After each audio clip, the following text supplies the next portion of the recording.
Yo, what's going on? Hope you guys are doing well. I am here with another video.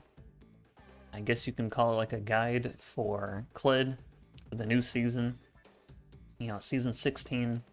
It's been out for about a week now. I was thinking about posting a video like this, like right on day one, but then I thought it'd probably be better if I actually played games like on the new patch to like really see how everything feels with the new changes. By now a lot of you guys have probably already played, but if you haven't, new seasons out. There was like a million different changes in terms of like there was like a lot of little changes, like changes to minions and the towers, and like how much gold and XP you get for certain things. A lot of random changes like that, along with the new items and stuff.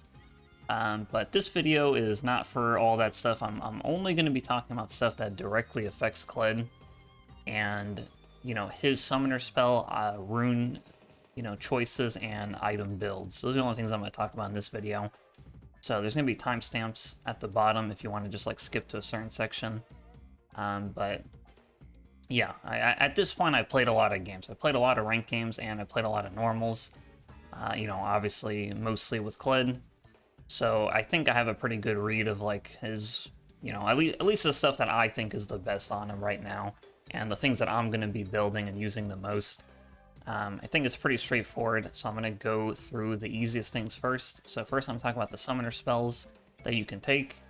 If you don't know, the top lane quest, which is, I usually play Kled top lane. The top lane quest gives you a free teleport when you finish the quest. So even if you don't have teleport, if you're running like Flash Ghost, for example, or Flash Exhaust, the game will just give you a teleport, summoner spell. Now, this teleport is a 7-minute cooldown. It's 420 seconds. So it's not like the same as regular TP. It's a forever cooldown, comparatively. And if you already do have TP and you finish the quest, then it shields you for 30% of your max health. So, I mean, I've seen a lot of people say, like, oh, you should just never go TP now because you get a free one. I mean, I personally have not felt that way, especially with Kled, who's like a split push heavy champion. I think teleport, in my opinion, teleport is probably still the best summoner spell, even though that's kind of like the boring answer. I think teleport is like probably about 50% of my games I'm still going to go TP. And the reason is because, yeah, like I said, the free teleport is just a forever cooldown. You can't really play around it that much.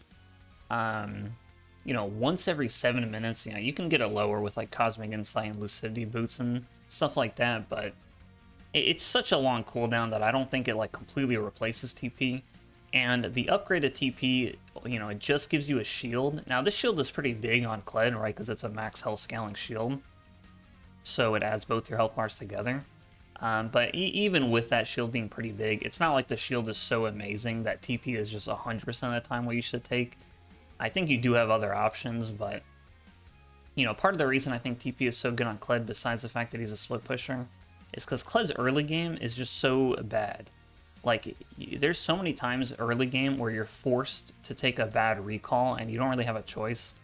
I'm sure you guys know, but like death timers are so low. People get back to lane so fast with like home guards or their TP that, a lot of times with Kled, even if you kill someone early, like you kill them like level 3, 4, 5, whatever, his wave clear is so horrible that like you're not able to like actually get a good back a lot of the time.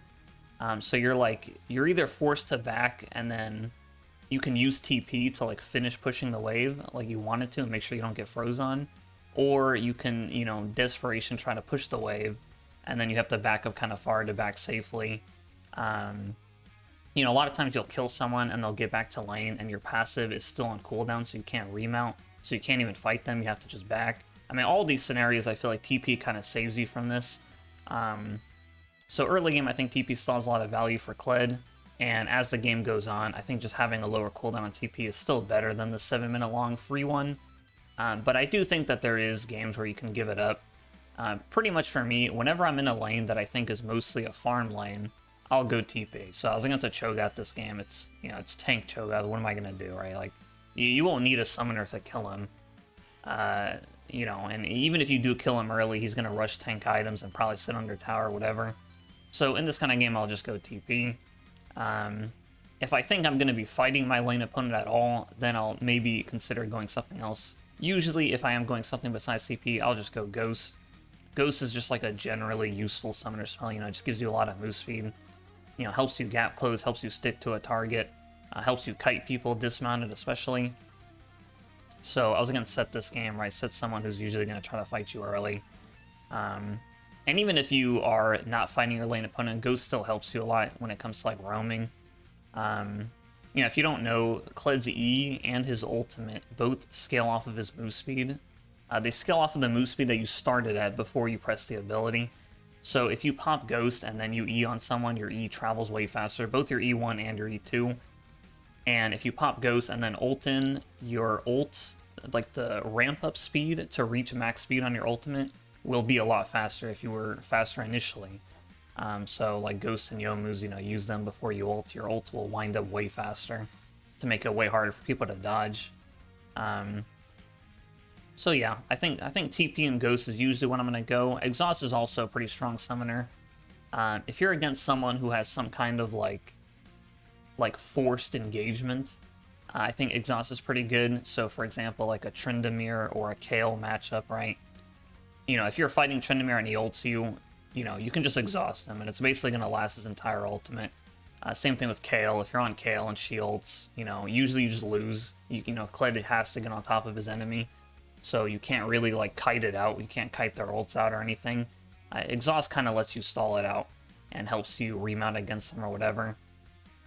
You know, even against those champs, if you exhaust them and then they run away, that's usually still a good trade for you, right? Like, if you exhaust a Tryndamere and he just decides to spin away, that's usually fine, right? Like, you still got his ultimate cooldown, so it'll be harder for him to match you without it if you can, you know, continue to keep pushing. So yeah, I mean, you know, there's also other options like Ignite and Barrier, but those are personally things I would never run or recommend. You know, I just think Ignite and Barrier are just bad. Like, I just think they're really weak summoner spells. Ignite is too low damage, and Barrier is not only too weak of a shield, but it's too easy for the enemy to play around and, like, bait out. Compared to Exhaust, I feel like. You know, Exhaust is a lot harder for someone to play around, especially like another melee champ. So yeah, those are the three summons I'm usually going to be going. Like I said, I think about half my games I'm still going to go Flash TP, and then I'll switch between Ghost and Exhaust in other matchups. You know, and I'm not going to go Ignite or Barrier, but that's basically it. Now to talk about runes. Pretty simple because there was like no rune changes. One sec. Yeah, there's basically no rune changes, so exactly what I was running last season I would still recommend now. Basically the only two keystones I'm ever going to go are Conquer or Press the Attack. Pretty straightforward. If I'm against a tankier champion or a tankier team comp, like a melee heavy team comp, then Conquer is better. And if I'm against a really squishy lane opponent and a squishy team comp, I'll go Press the Attack. Press the Attack has always been kind of like the second best keystone, I feel like, on Kled. Last season I didn't run it as much because the games were so slow. Conquer would always end up outscaling it. Basically, Press the Attack is better in lane, better for early kill pressure, but it falls off compared to the Conquer AD. But because the early game is a little bit more relevant now with the quest, you know, anything you do in lane contributes to your quest more. So basically, like, you know, if you're, it doesn't say it here, but if you kill your champion in the top lane, you know, you get the plates from the top lane, you know, you'll finish your quest a lot faster. So it makes Press the Attack being an early game keystone, it makes it a little bit stronger this season. When you are against a champion you think you can kill early, like Gwen is pretty squishy early. You know, here I'm against like a Malphite, so I go Conquer, right? Like, I feel like that's pretty much the way I'm thinking about it. If you're against someone squishy that you feel pretty confident you can kill early, like here I was against a Vlad, then you go Press the Attack. And against tankier champs that, you know, are going to last like multiple combos, I'd go Conquer. So yeah, that's pretty much it. And this was against like a, you know, pretty, it is not a squishy comp, right? Like it's tank volley bear, and they have a lot of healing and shielding. So Conquer here is a little better. Basically, that's what I'm thinking about when I switch between them.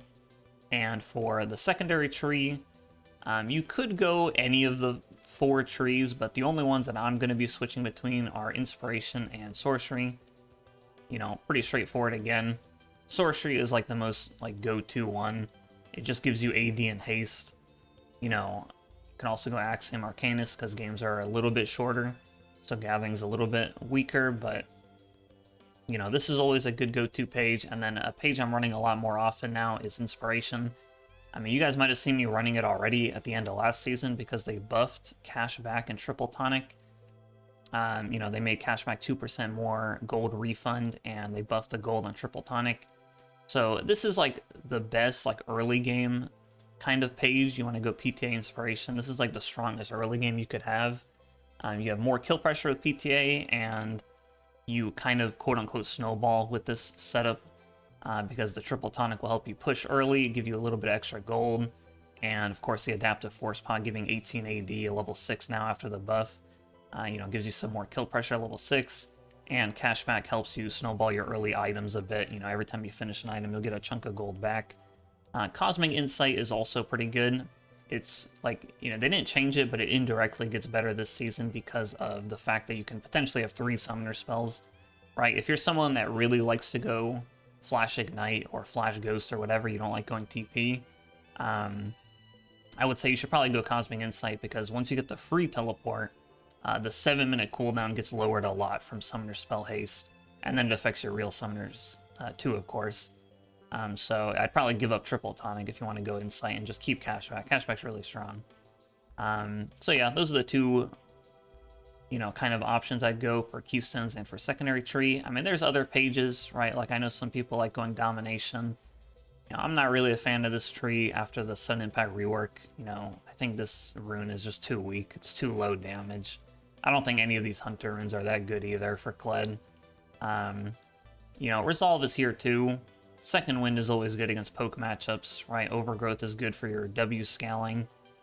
So, you know, these are options. Demolish is good too with Kled scaling, right? Max health does a lot of tower damage. This is fine. Like, this is just a very fine page. I don't think there's anything wrong with taking it. I just think you get more value out of these pages. Pretty much it. So yeah, that's basically it for the runes. And now for the items, you know, this is, I guess, the things that change the most. Now, again, there wasn't that many item changes. There's not like a whole lot of new items, and there's not a whole lot of item changes. So I think, you know, it's pretty straightforward. You can pretty much build similar to how you were building last season, or at least I was building. You know, starting items are all exactly the same. You know, same decision making for starting items. Well, I guess they changed Doran Blade to be Omnivamp, but it doesn't really matter. You know, Doran Blade against melee matchups, D-Shield against poke matchups. Longsword Cole if you're in some kind of obscenely like free lane where they can't do anything to you. Or they're like proxying, like a Singe is proxying level 1, so you just start Cole, whatever. Yeah, the only new items that they added are these items, or at least the ones that you would even consider on Kled. Bastion Breaker and Endless Hunger are the ones that are actually good on Kled and that I think you're going to be building pretty often. These items I think are irrelevant. You can just ignore them, in my opinion, outside of for fun. So as far as like the good new items, there's Bastion Breaker, of course. This gives AD, 22 lethality, 15 haste. You know, it gives good stats. It's really expensive, but the passive is insanely strong. The passive is after you get a takedown on any champion for the next 90 seconds. The next time you auto a tower, it does like 1,000,000 true damage to the tower, basically. It basically gives you like a Gangplank passive on the tower where it does a true damage burn over time. And that burn scales with your lethality. So if you're going to build Bastion Breaker, you need at least one other lethality item with it so that the burn actually does good damage. Now this item you might have seen from the match history that I was showing, but I literally built this item like every single Kled game. Like every Kled game I play, I just build it. I think this is pretty much a core item now, or at least like a really strong item on Kled until they nerf it, if they will. So yeah, as you can see, I build it even on other champs I build. I think this item is just really strong. The stats are pretty good, you know, even though it is expensive, but the tower damage passive is just so strong. Now, if you've played games already this season, which, you know, by now you might have already played, you might feel like the towers are really squishy already, and that's definitely true. The towers are squishy anyway. Even if you don't build any tower damage items, like you don't go Hull, you don't go Bastion, you'll still kill towers fast.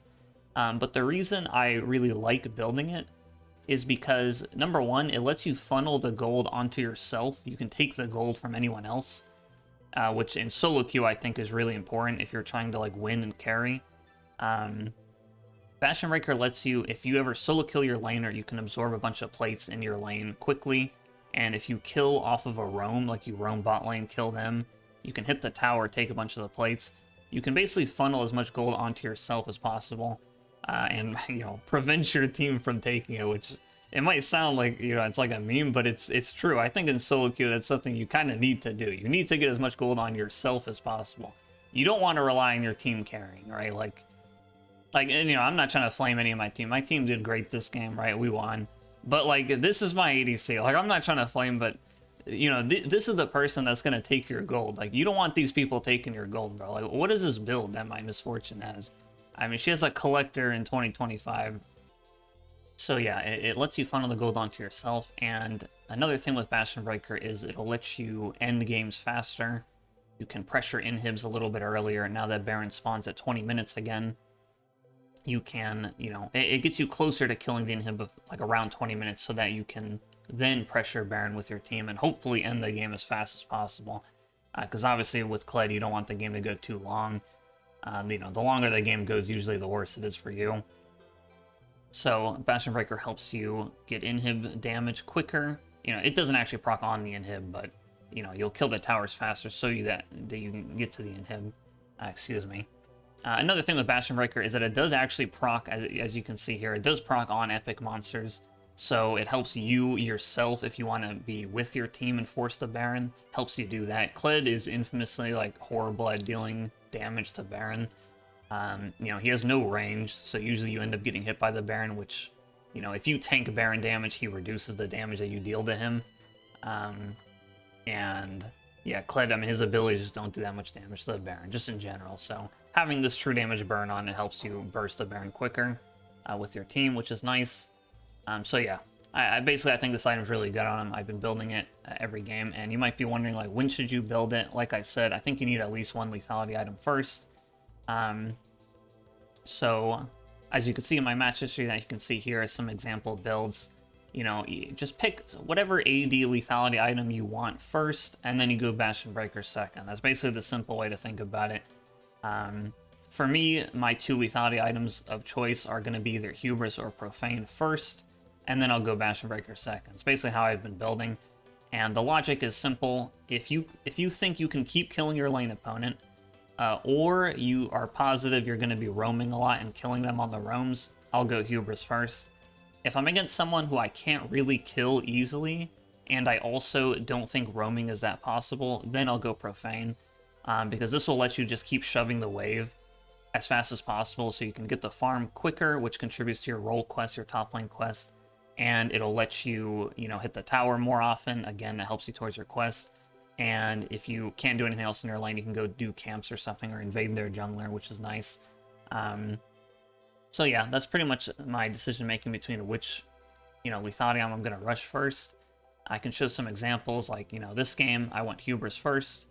As you can see here, I went Hubris, then I went Bastion, then I went Profane. And that was because, number one, this Gwen, I could just tell this Gwen was, like, bad, right? I could just tell this guy's, like, fading. I mean, this wasn't, like, a low elo game, you know? I mean, this guy's, like, D2. You know, he's, like, usually Diamond Masters, whatever. I mean, I guess for me, that's, like, low elo, but it doesn't matter. It doesn't matter what rank you're playing in. You can usually just tell if the other guy is a fader. So this guy's running it down, so I go Hubris. Even if he started playing safe all of a sudden, this game I also knew that I was going to be roaming bot lane a lot. They have Ezreal, Senna bot lane with no exhaust, right? Like, what are they going to do when I gank them? I'm pretty much guaranteed going to kill one person off a gank, you know, unless Bel'Veth counter ganks. This is like an extremely easy lane to roam on. So here I go Hubris. Now, there are some games where I'm not building it. This was a game I went, you know, I went Profane first here. I'm against tank Volibear. Volibear is a champion. Usually you can't 1v1 at all. Especially not early game, though. He just shits on you early. And then this guy started building tank. and it's like, okay, well, I can't do anything. I can't fight him. It wasn't that easy for me to gank the other lanes either. You know, at least for the bot lane. You know, Ezreal, Yuumi, I mean, they have exhaust too. It's kind of hard to kill them. There's like another game. Let me see. Yeah, this game I went Profane, right? Yeah. Yeah, this game, I mean, this Gwen was not horrible, so I wasn't really farming her. And Caitlyn Janna is like an ungankable Janna. That's usually the way I think of it. If they have a Janna support, I can't gank them. The champion is like untouchable. She just peels you too easily. So in this game, I'm just going to rush Profane. I'm just going to shove my lane and get my quest as fast as possible. As you can see, I'm level 19 this game because I finished my quest faster than usual. I guess I should have mentioned this earlier, but usually you'll finish your top lane quest around when laning phase would end, which is usually around the 14-minute mark, kind of like when plating would fall last season. You know, it might be a little bit faster if you're shitting on your laner. It might be a little bit slower if you're roaming or you're behind or whatever.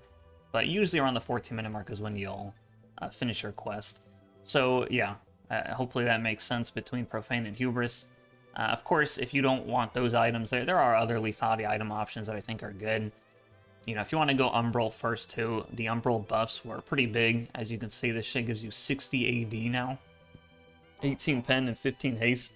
So it's the same AD as Hubris. The same lethality as Hubris. But Umbral gives 5 more haste for 200 less gold. So yeah, like this is a really strong item now. Obviously they have different passives. Hubris passive will scale better, of course, because you can stack the AD, and Umbral passive is a little bit stronger early. You can just roam and kill wards and stuff. It does like a tiny bit of true damage to champs. It's like nothing though, but it's there as well. So yeah, this is an option. Voltaic is also still an option. They didn't change this item at all, but this item remains to be basically the strongest kill pressure you could have on one item would be with Voltaic. The 100 flat damage and the slow. It allows you to easily kill a lot of champs 1v1, especially in mobile ones, because it'll guarantee you land your Q on them if you hit them with the slow first. So those are other first item lethality options you want to go before Bastion if possible. After that, I guess the other new item we could talk about is Endless Hunger. There's not really much to say about this item. It's 3k gold. It gives good stats, right? A lot of AD, some tenacity, some vamp, and it gives you a bunch of haste. The haste is 10% of your bonus AD is converted into haste. And then if you get a takedown, you get some extra vamp for a bit. There's not really much to say. This is just like, it's basically just a bunch of stats. And because the haste scales off your bonus AD, it is better later in the game. Obviously, like mid-late game, you don't want to rush this early because you won't have enough AD for the passive. You know, I think most bruisers are going to be building this item a lot. Kled doesn't really use Omnivamp that well. But I still think this is like a viable option as like a later game item. The way I've been treating it really is I'll either build it like late game, like 5th, 6th item, or it'll be the item that I sell my boots for kind of thing. You know, you can kind of use it like switch it with Blood Mail. Like maybe I'll go Blood Mail like 5th, sell my boots for Endless Hunger, or vice versa, get Endless Hunger first, sell boots for Blood Mail. It's usually what I've been doing with it. You could build it a little bit earlier than that, but that's pretty much how I've been treating it. Now, all the other new items, people have been asking about these items on Kled. I think they're all kind of like a waste of time, like except for just for fun. I don't think you should bother building them. Band of Pipes is 2,000 gold support item. A lot of like bruiser champs have been buying it, like Trundle, or I mean I've seen a Darius build it. Like any champ that can consistently like slow or CC, they can keep the passive up. Now, this item is so cheap that it actually is viable on Kled, but they're gonna nerf it in like 1 week anyway. They already announced that it's gonna get nerfed by like 300 gold. The only reason it's viable right now is because it's just so cheap. But because they're nerfing it, I'm not really gonna bother building outside of for fun. Now, there's this item which I could see why some people would think like on paper it sounds like it'd be good on Kled. It's a new lifeline item. Like Sterix or Shield Bow, where when you're under 30% health, it pops. But this item, I think, is just unusable on Kled. The stats are not bad for the price, but you can't really use the passive. Number one, it gives you max health when the lifeline procs. Now, if you are dismounted and it procs, it doesn't give you max health. It doesn't work. Kled just cannot gain max health dismounted, like, at all. So that part of the item just won't function unless you're mounted, which, you know, you can't control when it's going to proc due to the nature of, like, the lifeline items. So a lot of times it's going to proc when you're dismounted and you won't get the max health. If it does proc mounted and you do get the max health, well, it won't heal you anything because the heal on this item scales off of your armor and MR. It doesn't say it here, but how much health this regens you scales off of your armor and MR only. So if you're mounted, you won't have any resist because you don't have your dismount resist. So it's kind of just like a lose-lose. Like, whether a proc's mounted or dismounted is just kind of like bad. So I think this item is not worth it. And it gives you size, which is like the worst stat in the game. You don't want to be bigger, especially because Kled already has like a big hitbox. Outside of that, there's this new crit item that after you ult in, it gives you like a buff. I mean, I'm sure you can guess why this isn't that good. The stat lineup is just garbage. Like, this gives no AD, no haste, no pen, no anything that you'd really want. It just gives you like attack speed, crit, move speed. There's plenty of other crit items you can go that are good on Kled. So I think this is just a waste. This proc isn't even that good either. Like, after you ult, you get 3 autos of more attack speed and crit. I mean, what's the point? Like, I mean, you're not using your ult in a 1v1 usually, and you already have a lot of attack speed from your W. This is just like a pointless item on him. Storm Razor is like another item I've had people ask me about on Kled for like a crit item. I mean, like I said, I think there's way other better crit items that you can go on this champ. I don't even know what the point of this item is in general. I feel like even on ADCs it sounds bad. It's just so much gold. It's 3,200 gold for, like, again, not that much AD, not even that much attack speed. And then the proc is like 100 flat damage magic. I don't know. I guess this is supposed to be an early game item on like Caitlyn or Jhin or something. I feel like anyone else it's like worthless. So yeah, that's all the new items. The only other item changes have been to the pen items, the armor pen items. Or at least to the crit armor pen items, but, you know, that affects all of them for Kled because these two have been the best on him for like the past couple of years now.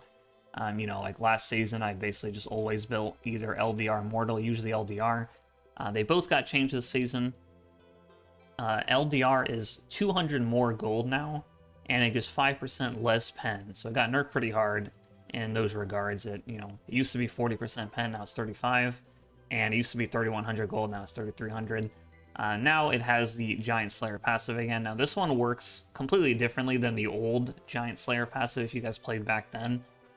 That old Giant Slayer passive, it used to base the damage by comparing your health to the enemy's health. So if the enemy had more health than you, max health, you would get more damage. So on Kled, it would never work, basically, because with Kled's max health, counting both Kled and Skaarl together, you would almost never have less health than the enemy, so you couldn't proc it. This new one doesn't work that way, as you can see. It only bases the damage off of their bonus health, so it can be kind of hard to tell how much bonus health the enemy has, because you can get bonus health from your runes. You could easily get like 400, 500 bonus health from runes with, like, you know, the scaling shard or overgrowth or whatever. Of course, any item counts as bonus health that they buy. So for me, I still think even with the nerfs, LDR is pretty good because that passive is pretty strong. It's very easy for even squishy champs to get a lot of bonus health. It just can be kind of hard to identify how much they actually have. I think if they have multiple champs with over 1,000 bonus health, that makes this item the best pen item to go. So yeah, here's a game I went LDR, and, you know, you might think their team looks pretty squishy this game, but if you just look at their items, you'll see they actually have a lot of bonus health. Obviously, the main person I'm matching is Ornn, who just stacked a bunch of health. Right, he easily has more than 1,500. And he's the main person I'm fighting and splitting against, so I built it for him. But even their other champs, you got Briar that has, what is this, like, this is 1,200 bonus health. You know, she probably has the rune as well. So she has over 1,000, and then even the Sona support. Like, supports get a lot of random bonus health. You know, she has, this item gives 200, this is 350, and then her support item gives like another 200, so it's 550 bonus health. You know, I'm not sure if she had the rune or not, but, you know, there's a lot of like random bonus health that people can get. And then they changed Mortal as well. Mortal is now cheaper Again, 5% less pen, so this is only 3k gold now for 30% pen. Still has the same Grievous passive.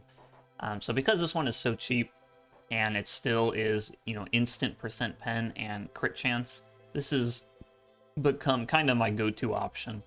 Unless, like I said, they have a lot of bonus health. So, yeah, these are pretty much the main ones I'm going to be going.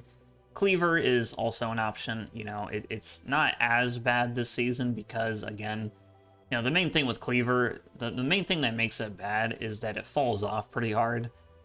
You know, it only stacks up to 30% shred, which, you know, these other items give you instantly or more, so you don't have to stack it. So, you know, when you have Cleaver and you combo someone, you kill them, and you try to go on to the next target, you have to start stacking again, which can be kind of hard, especially if you're dismounted.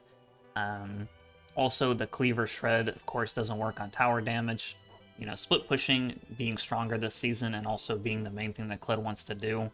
That can be kind of a big downside, not having pen that works in the tower, because, you know, when you have actual percent armor pen, that works in the turrets, if you guys didn't know.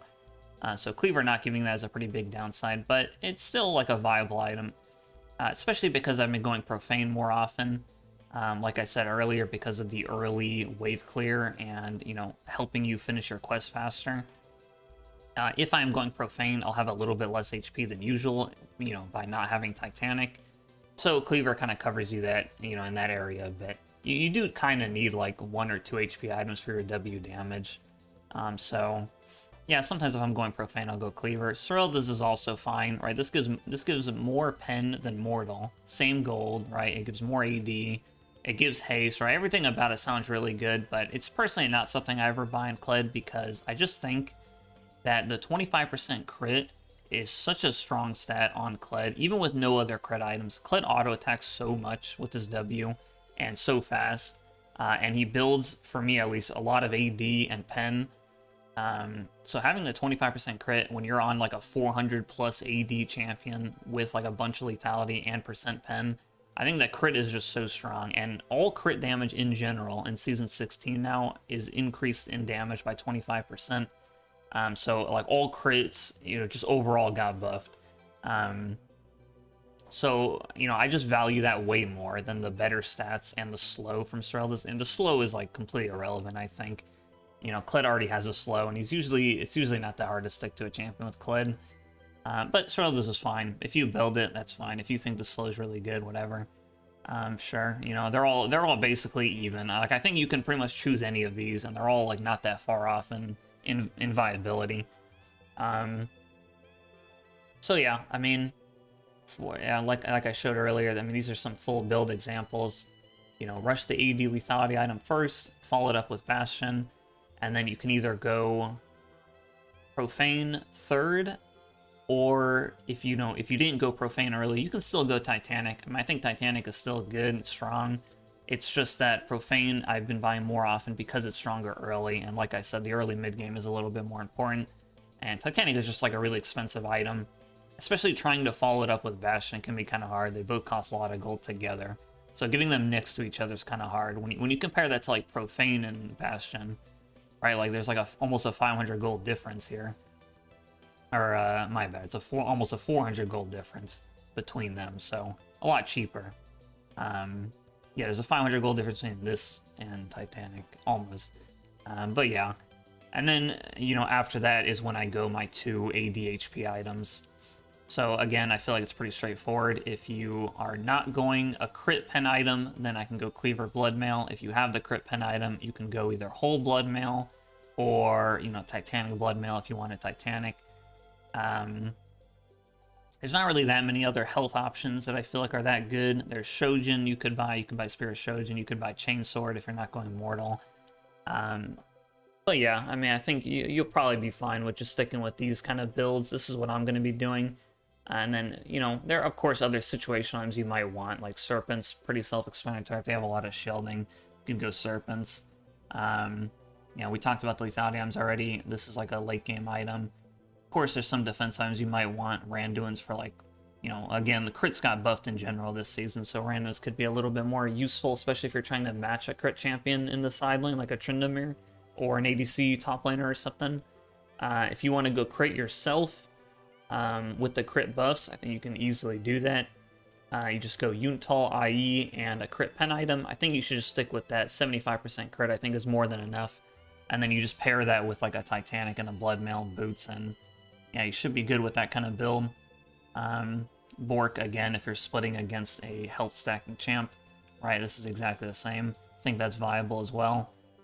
You know, like the first game I showed here, I was against a Cho'Gath, who I'm splitting against, right? So I think this is pretty, I think it's pretty straightforward how you want to build Kled this season, what summoners you want to take, what runes you want to take. Yeah, mostly I've been talking about Kled top lane. I mean, I think most of the stuff carries over to mid lane as well. You know, there's some slight differences there. You know, the mid lane quest is like completely worthless. It's like completely dogshit bad, the recall. Empowered recall, empowered boots. I don't know, I think it's horrible. I think if you're in mid lane, it's not even worth playing for the quest. You can just pretend like it's not there. Like, if you get it, you get it. If you don't get it, you don't get it, like, early. Like, whatever, it doesn't matter. Not compared to the top lane quest. The top lane quest giving increased XP is way better to get as fast as possible, if you can help it. So yeah, I mean, I think I covered everything in this video that I can think of that's like new and relevant that changed. If there's any questions you guys have about anything, any other item or build that I might have missed, or anything else relating to like Kled Season 16 or whatever you want, of course you can just ask me in the comments. I'll answer as fast as possible. And yeah, I'm going to be streaming more this week, of course, so thank you guys for watching this video. Hopefully it helped. And yeah, have a good rest of your day. Peace.